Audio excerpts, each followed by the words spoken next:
to Sinclair Fine Foods and our exciting new chapter.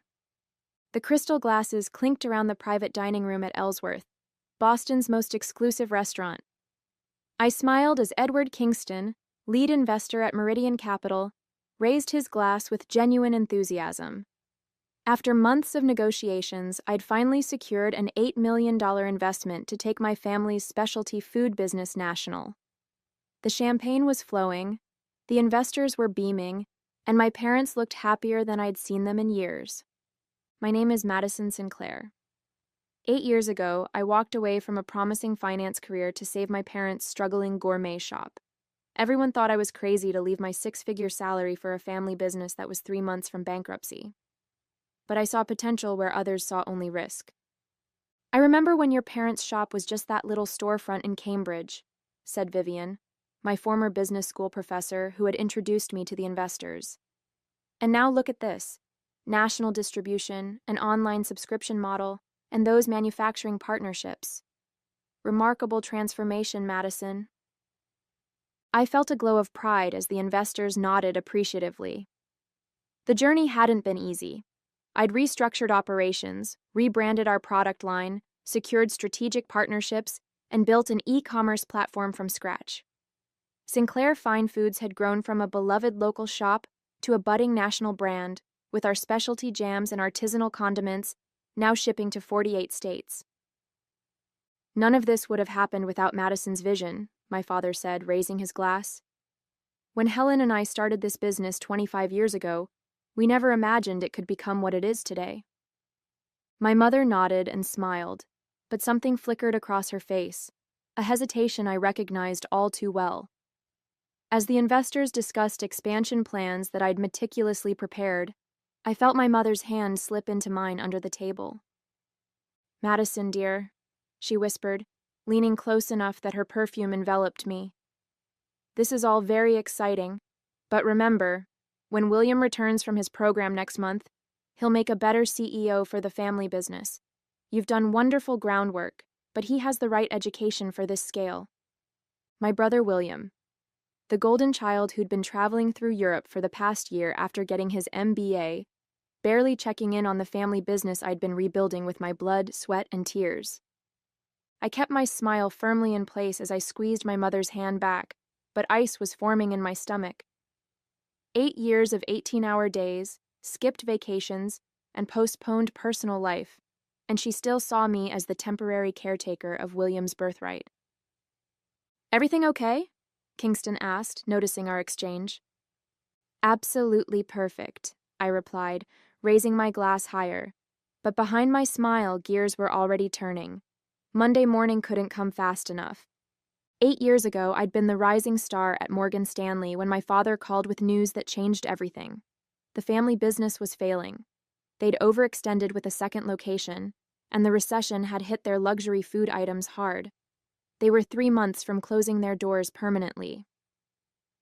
I still remember my colleagues' reactions when I resigned. "You're leaving finance to sell fancy jam?" my boss had asked incredulously. Even William, then finishing his undergraduate degree, had questioned my decision. "It's a sinking ship, Maddie," he'd said. "Let it go and find them something else to do." But I couldn't let it go. Sinclair Fine Foods wasn't just a shop, it was my parents' legacy. I'd grown up watching them craft recipes, source ingredients from small family farms, and build personal relationships with every customer. When I walked away from my finance career, I wasn't just saving a business. I was preserving a family dream. The first 2 years were brutal. I worked the front counter during the day and pored over spreadsheets at night. I sold our second location, renegotiated supplier contracts, and modernized our accounting systems. I took out a second mortgage on my condo to fund our first e-commerce platform, then slept on a cot in the stockroom for 6 months when I couldn't make both the mortgage and rent payments. William graduated and took an entry-level position at a consulting firm. He occasionally offered advice from the sidelines, but was too busy building his own career to help with the family business. My parents never seemed to mind his absence, always quick to point out how he was gaining valuable experience that would someday benefit Sinclair Fine Foods. Meanwhile, I was transforming the business. Our handcrafted preserves caught the attention of a food blogger whose post went viral. I leveraged that exposure into a subscription box service that now had 20,000 monthly subscribers. Last year, I secured partnerships with 3 national gourmet grocery chains, increasing our revenue by 340%. Through it all, my parents remained curiously ambivalent about my contributions. They were grateful, certainly, but there was always an underlying current of "this is temporary" in their praise. William would eventually take over as the firstborn and only son, an unspoken family assumption that no amount of my success seemed to change. Madison? Kingston's voice pulled me back to the present. The investors were looking at me expectantly. "I'm sorry," I said, composing myself. "Could you repeat that?" "I was asking about your vision for the company's leadership structure moving forward," Kingston said. "Your operational plan is excellent, but I want to make sure we're aligned on management." The question hung in the air as my mother tensed beside me. This was the moment I'd been dreading and anticipating for years. "The leadership structure will remain as it is currently," I said carefully, aware of my mother's eyes on me. "I'll continue as CEO, with my parents serving as brand ambassadors and advisors to preserve the authentic family story that our customers connect with." Kingston nodded, jotting something in his notebook. "And what about your brother?" "Helen mentioned he's finishing an MBA program." Before I could answer, my mother jumped in. "William has just completed his executive MBA at Wharton. He'll be joining the leadership team next month, bringing valuable perspectives from his consulting experience." I kept my expression neutral despite the familiar sting. William had spent exactly 3 weekends at the shop in the past 8 years, yet my mother spoke as if he'd been integral to our growth all along. Kingston's gaze shifted between my mother and me, clearly sensing the tension. "I see. And what will his role be?" "We haven't finalized that yet," I said quickly. "We're focusing on closing this investment round first." But my mother wasn't finished. "William has always had the strongest head for business in the family," she continued proudly. "Madison has done wonderfully with the creative aspects, but William understands the financial side in a way that will be crucial for this expansion." I nearly choked on my drink. I'd been a financial analyst before joining the family business, had restructured our entire operation, and had just secured an $8 million investment that William knew nothing about. Yet somehow, in my mother's mind, he was the business expert. I noticed Kingston exchange a glance with Diane Thomas, another key investor. Something shifted in the atmosphere, a subtle recalculation that I recognized from my years in finance. They were reassessing the deal. "Mrs. Sinclair," Kingston said carefully, "our investment is largely based on Madison's track record and vision. We'd need to discuss any significant leadership changes before finalizing the agreement." My mother looked surprised, as if it had never occurred to her that the investors might be backing me rather than the family name. My father cleared his throat uncomfortably. Of course," he said. "We're all on the same page here. Madison has built something remarkable, and we're just proud parents excited to have both our children involved. Nothing's set in stone." The conversation shifted to safer topics, but the damage was done. As dinner wound down, I noticed Kingston speaking quietly with his team, their expressions serious. When we said our goodbyes, his handshake was firmer than usual. "We should talk," he murmured. "First thing Monday, just you." I nodded, understanding perfectly. The investors hadn't missed my mother's meaning, or the implications for their $8 million. As my parents and I rode back in the town car, they chatted excitedly about William's return, seemingly oblivious to what had just happened. I stared out the window at the passing city lights, a plan already forming in my mind. Monday was going to be interesting, very interesting indeed. I barely slept that night. By 6 a.m. Saturday, I was at my desk in the empty Sinclair Fine Foods headquarters, surrounded by spreadsheets, market analyses, and 8 years of documentation. The cleaning staff looked surprised to see me there on a weekend, but they'd grown accustomed to my unconventional hours over the years. "Ms. Sinclair, everything okay?" asked Jorge, our head of maintenance, who had been with us since I'd taken over. Just preparing for a big meeting, I replied, not looking up from my laptop. Another one? After that fancy dinner last night? You work too hard, you know. I smiled despite myself. I appreciate the concern, Jorge, but this one's important. Maybe the most important meeting I've ever had. After he left, I made a call I'd been considering for months but had held off on out of family loyalty.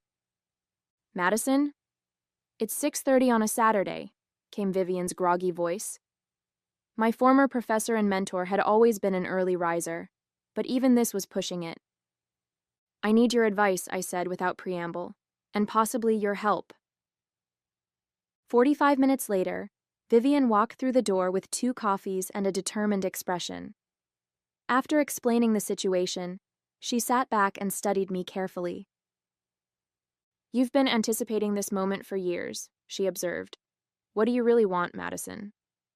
The question hung in the air as I considered my answer. What did I want? Recognition from my parents? The CEO position I'd already been performing? Or something else entirely? I want what I've earned, I said finally. And I want to stop pretending that my family values my contribution. Vivian nodded. Then let's make some calls. By noon, I'd spoken with Kingston and arranged an emergency meeting with the investment team for Sunday morning.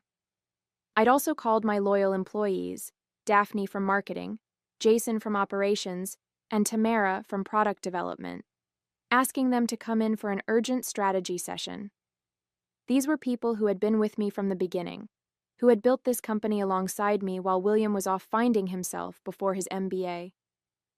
My parents called twice, wanting to discuss exciting ideas William had shared for the business. I let the calls go to voicemail. This weekend wasn't about William or my parents.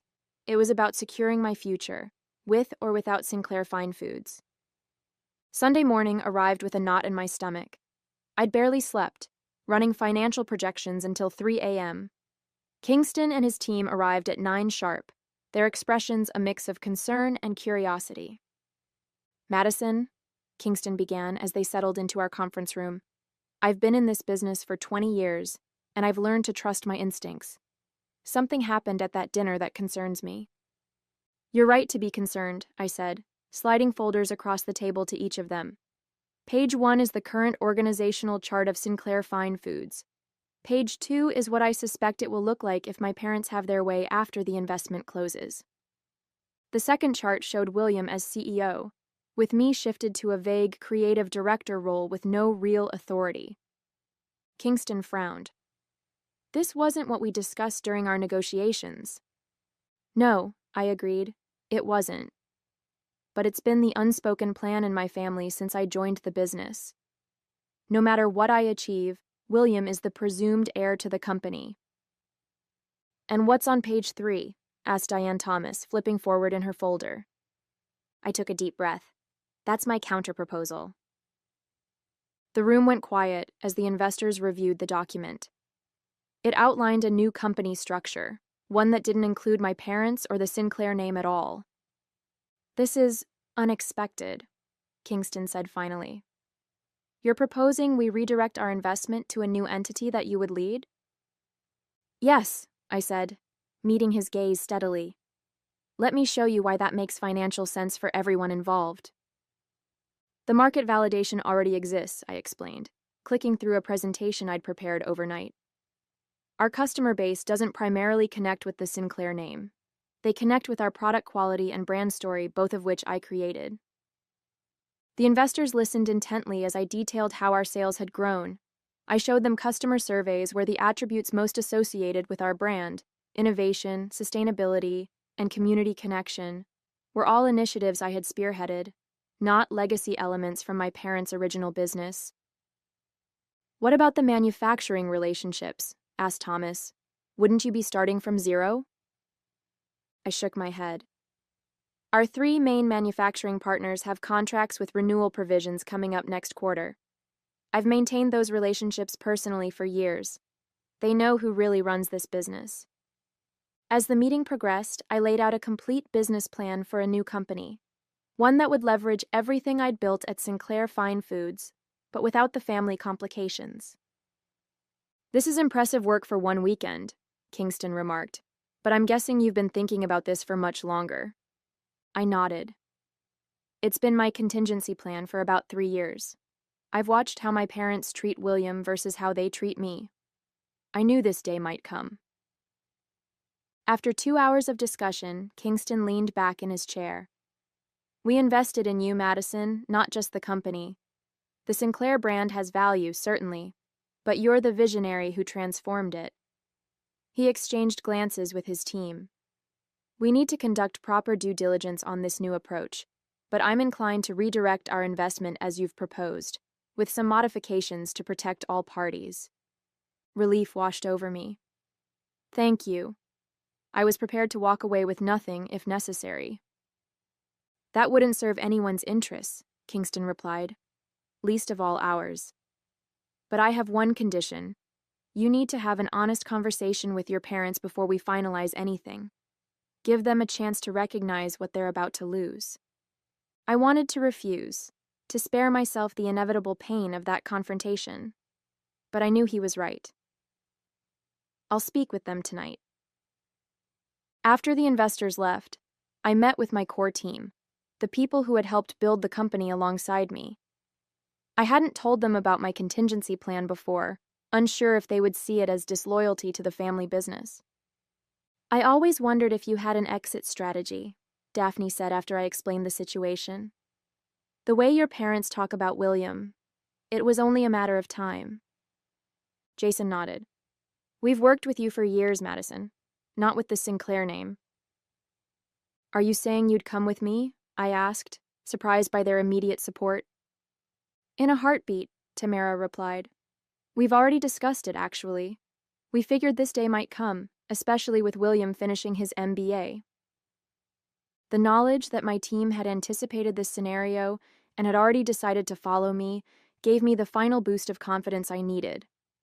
They weren't just employees. They were allies who recognized my value even when my family didn't. That evening, I drove to my parents' house with a strange sense of calm. For years, I'd been fighting for recognition, trying to prove my worth through dedication and results. But now I understood. No amount of success would ever change how they saw me. William would always be their chosen successor, regardless of his minimal contribution or my proven track record. As I pulled into their driveway, my phone rang. It was William, calling from the airport. Hey, Maddie, he said cheerfully. Just landed. Mom said something about a big investment. Sounds like the timing of my return couldn't be better. I smiled to myself. The timing is perfect, I agreed. I'll see you tomorrow at the office. Tomorrow, Monday, when everything would change. The Sunday evening conversation with my parents went exactly as I'd expected. My mother was shocked that I would even consider abandoning the family legacy. My father, always the peacemaker, tried to suggest a compromise where William and I could co-lead the company. I've been running this business alone for 8 years, I reminded them. Why would I need a co-leader now, just as we're about to expand? William brings fresh perspectives, my mother insisted, and he's always had the strongest business mind in the family. Based on what evidence? I asked, struggling to keep my voice level. His consulting job that he quit after 2 years? His MBA that I paid for while reinvesting my salary into saving our company? My father looked pained. Madison, please understand. This was always the plan. William is the firstborn. I'm 37 years old, I interrupted. I've increased company revenue by 3,000% since taking over. I secured an $8 million investment based on my vision and execution. But none of that matters because William was born first, because he's your son and not your daughter. The silence that followed told me everything I needed to know. They had no defense except tradition and preference. The investors are backing me, not the family name, I said finally. You have until tomorrow morning to decide if you want to recognize that reality or lose everything I've built. I left them stunned in their living room, a family photo from my childhood staring down at us from above the fireplace, William front and center, me slightly off to the side. It had always been that way, I realized. I just hadn't wanted to see it. Monday morning arrived bright and clear. I'd arranged for the investors to meet me at the office at 9 a.m., knowing that my parents typically arrived at 8:30, and William had texted that he would join for his first day at 8:45. I arrived at 7:30, giving myself time to center my thoughts and prepare for what was coming. To my surprise, Daphne, Jason, and Tamara were already there, along with about a dozen other key employees. "What are you all doing here so early?" I asked. Daphne smiled. "We wanted you to know you're not alone in this. Whatever happens today, we're with you." The gesture nearly broke my composure, but I managed a grateful nod before retreating to my office to review my notes one final time. At 8:30 sharp, my parents walked in, their expressions tense but determined. My mother was dressed formally, as if for an important presentation. My father looked tired, the argument from last night clearly weighing on him. At 8:42, William strolled in, wearing an expensive suit and exuding the casual confidence of someone who has never had to fight for recognition. He greeted employees he barely knew with handshakes and declarations of how excited he was to take the helm of the family business. I watched from my glass-walled office as he worked the room, already playing the role of CEO without having earned a single moment of it.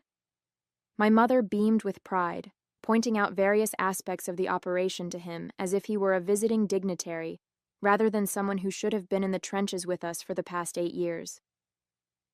At precisely 9 a.m., the elevator doors opened, and Kingston walked in with his investment team and 2 people I recognized as partners from Meridian Capital's legal department. The atmosphere in the office immediately shifted, employees sensing that something significant was about to happen. My mother hurried over, extending her hand. "Mr. Kingston, we're so delighted you're here. I'd like to introduce you to my son, William. He's just returned from—" Kingston interrupted her politely but firmly. "Actually, Mrs. Sinclair, we're here to speak with Madison, though I think it would be beneficial for all of you to join us in the conference room." The moment of reckoning had arrived. The conference room felt charged with tension as everyone took their seats. My parents and William on one side, the investment team on the other, with me at the head of the table. Years of unspoken family dynamics were about to collide with cold business reality. Kingston opened his briefcase and laid out several documents. "Before we begin, I want to clarify something important. Meridian Capital's investment was approved based on Madison's leadership and vision for this company. Our due diligence focused on her track record, her team, and her growth strategy." William shifted uncomfortably in his seat. My mother's smile became fixed. "Since Friday evening's conversation," Kingston continued, "we've had to reassess our position. It's become clear that there may be some discrepancy in expectations regarding the company's future leadership." My father cleared his throat. "We've always envisioned Sinclair Fine Foods as a true family business, with both our children contributing their unique strengths." "With all due respect, Mr. Sinclair," Diane Thomas interjected, "our investment was predicated on continuity of leadership. Madison has demonstrated exceptional business acumen, growing this company from near bankruptcy to a national contender. Any significant change to that leadership represents a material alteration to our agreement." William leaned forward, the confidence in his voice belying his complete lack of involvement in the company for the past 8 years. "I can assure you that my executive MBA and consulting experience make me well qualified to—" "To what?" Kingston asked bluntly. "To replace the person who saved this company, who increased its valuation by 3,000%, who secured this investment in the first place?" The room fell silent. My mother's face had gone pale, her eyes darting between William and Kingston. "We have a proposition," Kingston announced, sliding a folder toward my parents. "2 options, actually. I suggest you review them carefully." My parents opened the folder with trembling hands. Inside were 2 legal documents. The first outlined the original investment deal, but with explicit language ensuring I would remain CEO for a minimum of 5 years, with William limited to a non-executive role. The second document was something else entirely.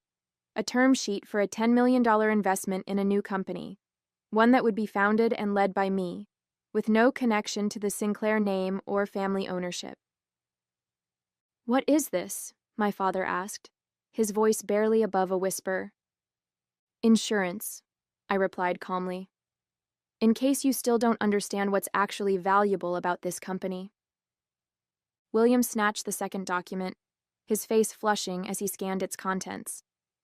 "You're threatening to start a competing business? Your own family?"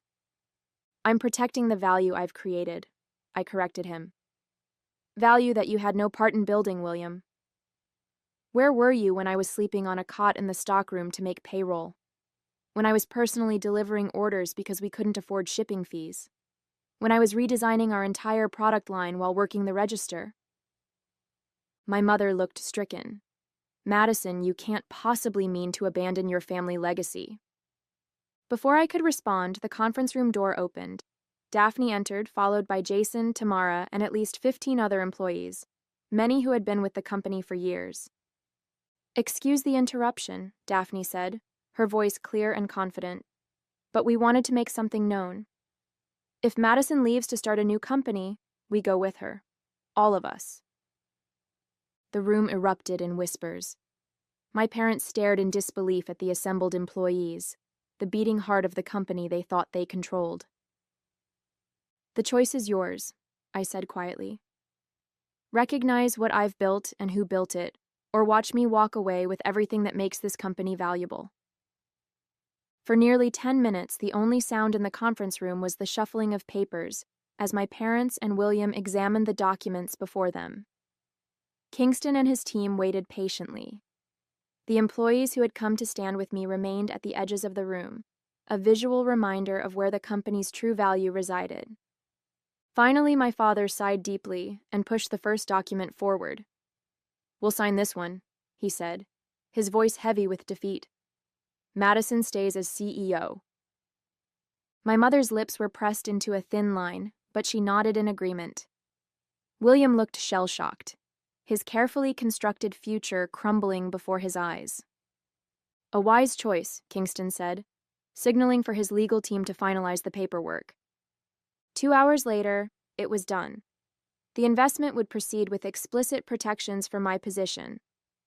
William would join the company as Vice President of Business Development, a role with clear boundaries and a reporting structure that positioned him under me. My parents would transition to brand ambassadors, stepping back from day-to-day operations entirely. That was 6 months ago. Today, Sinclair Fine Foods is thriving. Our national expansion is ahead of schedule, and our new product lines have exceeded sales projections by 40%. From the outside, we look like a heartwarming success story of family entrepreneurship. The reality is more complicated. I maintain a strictly professional relationship with my parents and William. Our interactions are cordial but limited to business matters. I attend the mandatory family dinners on holidays, but I no longer seek their approval or recognition. Some wounds don't heal. They just become part of who you are. The betrayal taught me something valuable. My worth isn't determined by my family's recognition of it. My true family is the team that stood behind me that Monday morning, ready to walk away from security for the sake of loyalty and fairness. I may carry the Sinclair name on my business cards, but my real legacy is entirely my own.